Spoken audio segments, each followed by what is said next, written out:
আজ বানিয়ে ফেললাম শীতের পছন্দের সবজি মটরশুঁটি দিয়ে কষা কষা চর্বিওয়ালা চিকেন। তার জন্য নিয়ে নিয়েছি এখানে পেঁয়াজ, আলু, আদা, রসুন, লঙ্কা আর মটরশুঁটি।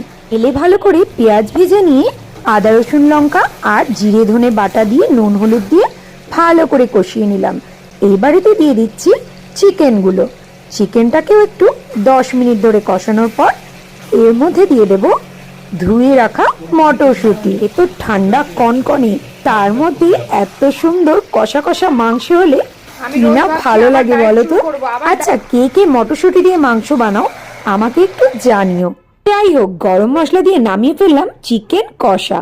দারুণ হয়েছিল কিন্তু খেতে। তারপর সন্ধেবেলা একটু বেরিয়ে পড়লাম দেখো কিছু জিনিস আনার জন্য। এই যে এখানে মাম্মার ওয়াটার বোতল, কারণ কি আবার স্কুলে যাবে তাই নতুন বোতল, আর কিছু কিছু জিনিস, আর আমার জন্য ডেয়ারি মিল্ক। তার জন্য সন্ধেবেলায় ঠান্ডার মধ্যে বেরোলাম। হ্যাঁ, ইনি হলেন সেই জিনিস, ঠিকই ধরেছ, হলেন রুম হিটার। সত্যি বলতে ঠান্ডা না আর আমরা পারছি না, তাই যা এত বছরে করতে হয়নি সেটা এই বছর করতে হলো। কারা কারা এবার শীতে রুম হিটার ব্যবহার করছো জানিও। তো চলো, রাধে রাধে, দেখা হচ্ছে পরের ভিডিওয়ে।